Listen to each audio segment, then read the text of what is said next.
So we got some good news. First, the bad news. Jason is still behind on work. He cannot get to the headers right now. He is trying to get caught up, but he is struggling. We're not off the list though. Good news is we are swapping. So first it was going to be Chris and Jason, then it was going to be Jason then Chris. Now Chris messaged me, and Chris Moore is taking the car next week on Monday, anytime Monday he said, or Monday afternoon, whatever. So the car goes to wiring next Monday, y'all. It is official, locked in, going to wiring next Monday. Chris said that he should have it 2 weeks. I imagine that means no more than 2 weeks. I think that he thinks there's a little bit more to do than there's actually to do. But I could be wrong. I've never wired a car in my life. But I do know that he doesn't 100% know like everything that's going on. I kind of briefly touched him up on it. So I don't know. I just feel like that Chris is really good at what he does. And I feel like he's going to knock it out faster than he thinks. But maybe not. I don't know. We'll see. But I'll show y'all all that whenever the time comes. So we've got that date locked in, 2 weeks. What that means, or should take 2 weeks, next Monday. So this week we've got to try to wrap this thing up to that, so that hopefully I don't have that much to go or to do, because I'm hoping that it's going to go to Chris, and then Jason's going to be like, bring it to me, because Jason said that he'll take it after Chris. So I'm hoping that he doesn't need too long, but if he does, we still got the trans converter to do. I might actually message Mike and see if he wants to knock that out like Thursday or Friday this week, but who knows, we'll see. Anyway, we're going to get this drive shaft in, make sure it fits. Besides that, we just need to finish wrapping up the odds and ends. So I cleaned the garage up yesterday. This place was a freaking disaster, and now it's all cleaned up. Everything is straight. It hasn't been this clean in a while, so it is really like straightened up. So yeah, I'm gonna get at it. I got a box of some stuff down here. We're gonna open up real fast. I got in for the car. One thing that y'all have been addressing or commenting on, so I got that, and then we're gonna rock and roll. So let me flip the camera around. All right, so got an order from Summit. There is our flywheel bolts. So we'll chunk that over here with all of that stuff. That's our torque converter, flywheel, reluctor wheel, all that is gonna go to the shop. And then let's see here, we got an order, got a couple more things in from Summit. Dude, this item I've ordered twice off of eBay from this one eBay seller who has continued both times to not ship, to sell it and then not freaking ship, and eBay gave me my money back. I finally gave up, paid $10 more through ATEC Motorsports, my dealer account through Summit, and got the pressure regulator for the CO2 bottle. So I'm hoping this is the right one. So we're gonna try to put this on tonight, and then I just got to figure out what all has to be hooked up to this thing. I know a line goes here, and I think that goes to the shifter, I'm pretty sure. Let me see if I can find some info tonight on eBay. Let me see if I can find some info tonight on Google. If not, y'all can comment. But I'm pretty sure that, yes, that should go to the shifter. That should push lock should go to the shifter's push lock, or the piece that makes the thing shift. So we're gonna get that put on tonight, so that that's in the car. That way, if Chris needs to check it to make sure it's working, he can. All right, and so then, I'm not looking forward to doing this, but we bought another pedal. So I bought a racing pedal. It's a lightweight aluminum one, and this one is splined and adjustable and all that. So let me open these bags up and I'll show you.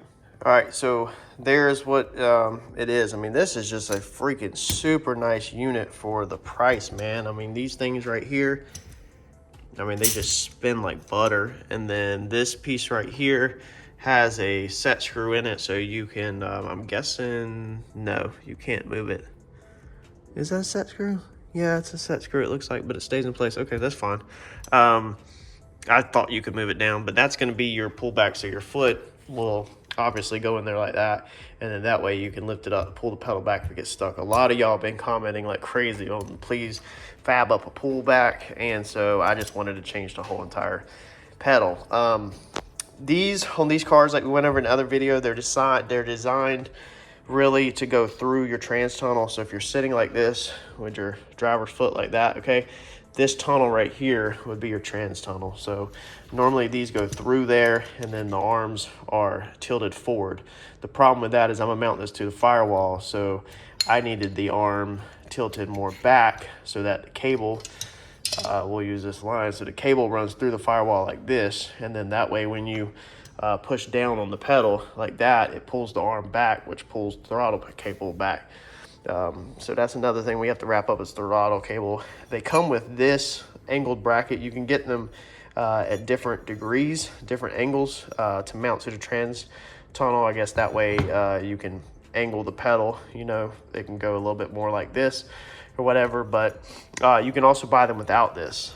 It was like pretty much the same price with it, so I went ahead and bought it because it's drilled already for the pattern I need. So if we want to build a mount out of this, we can literally just grind this down and weld right to this. This is aluminum versus us having to take aluminum and drill all these holes. So I figured that since it was like literally the same price, I would go ahead and purchase this piece also so that we have it. But you have to take like this collar off to get it to slip over that. Not sure I'm gonna need it. I'm gonna get under and take the other throttle pedal out probably tonight and see how much work we need to do to fab that up. So I'll have to also create a throttle stop, and I found some universal ones that screw into basically like the floor. We could build a mount, whatever, I don't know. I'm gonna just put this in, see where it falls, and then we'll go from there. All right, well, here we go. I'm stoked. Finally got a drive shaft in the car, and in my opinion, that is beautiful for my planning. Normally I don't get that right. This is at ride height. I'd have the jack underneath the rear end. I do have this block right here, so nobody worries if it falls on me. It's not gonna follow me. But we have plenty of clearance up top, plenty of clearance down below.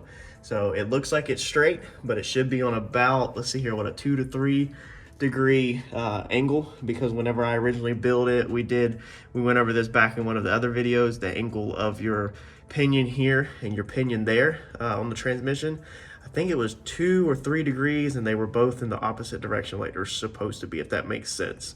Whatever it was, I did a ton of research on it. I think like one's supposed to be pointing up and one downhill because you don't want your drive shaft running perfectly straight, I believe is what it was. So that's what I set it up as. We'll double check that, of course, whenever it goes to get the suspension checked up, make sure we don't make no changes. But I'm stoked. I wasn't too worried about the clearance, but just the way my luck is normally something's gonna go wrong. So finally got a drive shaft in the car. All right, so we are gonna go ahead and get some fluids in this thing. So we've already went over this in another video, but I have gained a lot of subscribers this past month or so. So here's what we're running in this Procharged Coyote. Calls for 7.7 quarts. Some people say 8 on the first fill up. So I think we're gonna just go ahead and put 8 in there and then check it, you know, or maybe almost 8 and then check it. I gotta get a funnel before I make a mess with this this stuff, but we're gonna go ahead and get this in there. That way, just when it goes to wiring, if Chris bumps a starter over or something, at least it's got oil in it. And then we're also gonna go ahead and fill the Procharger, so it has fluid in it also, so everything is lubricated if anything gets bumped over or turned over or anything during the wiring process. All right, down the hatch she goes, y'all. We're gonna use the sun drop bottle because I do not have a funnel here at the house. So I don't think I ever really check fluids. Like in my vehicle, my truck has been low on coolant like since we replaced the overflow tank, and I literally just ignore the warning message every single day, or the message that it's low on coolant. So, and I never check the oils or anything in none of my vehicles. So definitely gonna have to not do that with this bad boy. But yeah, so I don't have a funnel, so we're gonna have to get some. So we'll grab some and add them here, and we'll definitely add some to the race trailer, obviously. So I'm gonna shove 7.7, 8-ish quarts down this thing's throat and move on to the next task. All right, so let's throw some lube, some go-go juice in the Procharger, because we have not done that yet. She's supposed to be dry. Yep. So we're gonna fill this guy up. It said to add 1 4-ounce bottle per oil change, and then I had also read whenever I bought it that you add 4 ounces a whole bottle to it when you originally buy it for the first time. So gonna get this bottle down in there and then move on to our next task. Going down this checklist, y'all. Hope everybody's getting excited, boy, because y'all have been killing me about when this thing is going to be together for the past couple months. So now we're actually moving forward, and we are down to what? Let's see here. Less than 7 days, 5 days from it going to wiring. Let's go. All right, so I chunked the seat back in the car and sat in there, put the steering wheel back on it, all that good stuff. Took the other pedal out, and pretty much that's where it needs to be. Now let's see here. Let me show you this. Let's pull out the good old loafer. Let's move these wires out of the way. So basically, your foot's right there, then it's a little bit far of a reach to the brake, but I feel like, correct me if I'm wrong, y'all, I feel like most people are probably left foot braking. You know, I mean, I feel like, I mean, I understand it's a street car, or I will be streeting it, but I feel like they shouldn't be on top of each other for safety reasons. That's kind of my thoughts. Correct me if I'm wrong in the comments, but I feel like they should kind of be spread like this. So if you put this one right there, so that's basically what you got. You know, that's basically the spread on them. So I feel like that's about right. I might bring this in a little bit more. We're gonna cut out all of this that I had originally built and just cut these bars out for the fuel pedal mount that I had built, and we'll keep everything else because our brake master cylinders over here on the wheelwood setup. So if you're new to the channel, you probably hadn't seen this setup. You know, we built this bracket that goes in here and connects back to the firewall steering and all that for the wheelwood reverse swing, and the reservoir is remote mounted under the hood because I just couldn't fit it in here really. So wheelwood's staying where it's at, the brake stuff's staying where it's at, but I can move the pedal a little more over this way if I need to, and actually I'll flip these. So that spline over there is super long, as you can see, whereas this one's short. So when I mount it, I'll flip it. That's what I'll do, because the throttle cable definitely doesn't need to go that way no more. And I've got it turned down like this just to hold it in place. That's not how it's staying. So what I'll do is I actually will mount it exactly where it's at. Yes, and I'll flip it. That way we have all the splines on this side so that I can adjust the pedal. If I need to pull it in a little, make it more comfortable, then I can. It definitely doesn't need to go that way no more. So that's what I'm gonna do. I just figured out my problem. Or not a problem, I just figured out the solution. So I'll flip it. I'm gonna go ahead and get some measurements while it's kind of mocked in there, so I know what to build the bracket to. And we're just gonna put some nut certs in the firewall back there, and we're just gonna build us a 90-degree bracket that mounts right to the firewall. And then that way that bolts in separate, and then I'll be able to pull the pedal in this way some if I want. I might, when I flip it, that spline might actually be too long, and I might have to cut it down shorter to clear the steering, which won't be an issue. But I think that's gonna work out perfect. Just need to pull measurements and build that bracket. All right, so I just want to show something real fast, because sometimes we forget that there's people out there that are new to this, that are trying to do this themselves, that absolutely have no experience and anything. I'm self-taught, so I really don't have no experience, but I wanted to share how I'm gonna figure out where this bracket goes, so that hopefully some younger person or somebody that is aspiring to do this, it'll help them. So I have took just some regular painter's tape and taped it to the firewall, okay, and marked where the existing holes already are that I'm gonna put nut certs in. So I marked that with a Sharpie, and then I put my pedal back in here. I marked the very bottom of the bracket, which is right here at this cross sign. So that's the very bottom of the bracket. And then I took it out the car, and I also marked the down right here. This is where the bracket actually is, you know, as far as left to right. But then so that the pedal's not sitting in there crooked, I took the pedal out the car, and then I just used a regular level, a little level, and found, you know, like this, left to right, while the car is sitting here in ride position. That's gonna be pretty close because the car is on level ground. I know the suspension's not 100% level, but that's gonna be pretty close to how it needs to be. So that's how you can do it. Now what we're gonna do is peel this tape off, take it to the bench. and then we will draw lines, cut this tape up square, and then we will build an aluminum bracket that will go bolt up to the firewall. If you have a buddy helping you do this, it's 100% easier, but you know, I do this by myself. So now what we'll do, see, we have our layout now. So now we'll come along here and we'll draw this where this is straight and close to equal off the dots. We're not too worried about that being perfect, but we're just gonna draw a straight line so we can cut it like that. And then we'll come in here a 90 off of this. So we'll extend this line and then we'll come a 90 off of that to make that straight. And then we'll make this side right here straight with these holes. And then we'll probably go off of this corner of this tape right up here, equal spacing off of this holes, and cut that to make a you know, piece. Or I might actually just leave it kind of like that and square across. Maybe I'll just do that. That way I got more meat over here. No, I don't know. Maybe I'll square that. Yeah, I'll probably just leave it like that because I don't want too little meat.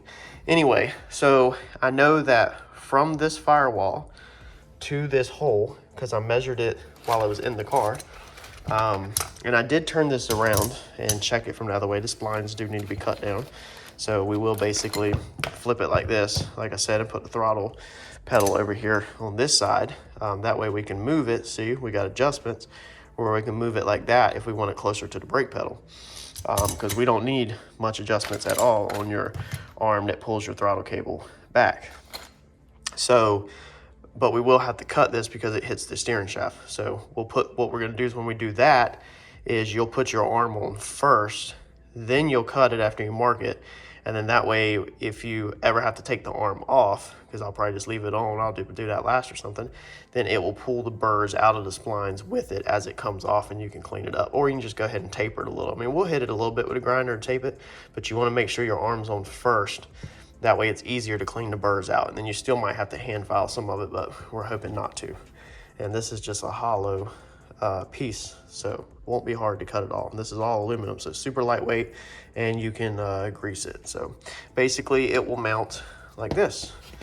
And then we know from my measurement that my hole right here, the center of that hole needs to be 4 inches off the firewall. So we need to bring this up 4 inches, and that's where our bracket's gonna be. So this is where this piece comes into play that I said I ordered just in case. So this takes a bunch of the work out of my problem.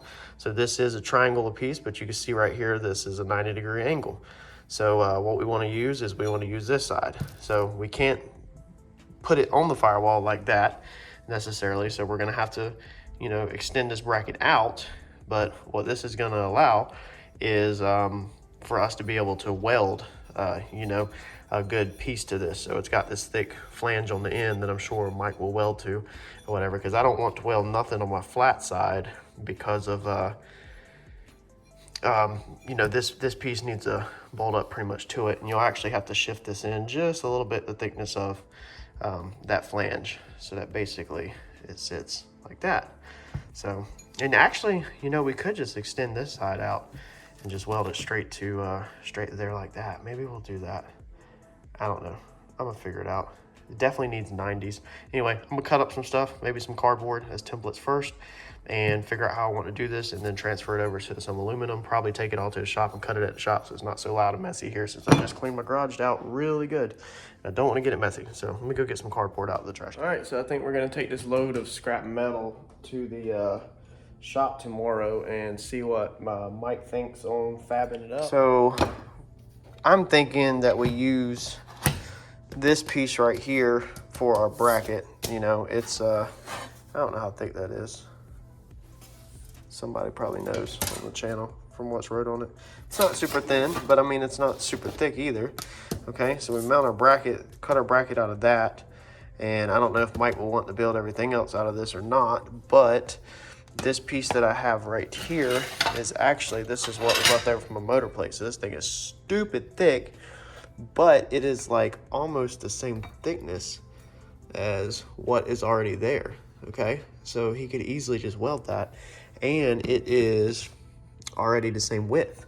So all I need to add onto the bottom of this is 2.5 inches. So I'd only have to come down 2.5 inches from that, and then he could butt weld that together and weld the bottom of that straight to there. Maybe put some 90-degree braces and be done. But that is a solid freaking chunk of aluminum. So I don't know if he's going to be like, that's overkill. And if so, then I was thinking we could step down to this, and then we could just come off of here and basically just like go, you know, 90 with it. I mean, of course, this thing would be mounted to there like this. So basically welding this like this to build some support. I don't know. But I'm going to just scoop all this up, and then we'll figure out what's the easiest way to do it that he thinks. And we will get that thing cleaned up and probably tacked together. That way, hopefully, we can come home, fit it in the car, make sure it feels right, and make sure it sits right before he burns it all the way in. So I think that's going to be a wrap on this video, though. I think that's going to get us to about where I want to be at for the video. So like, comment, subscribe, and share. Let me know if you have any recommendations down below, and I will catch you on the next update.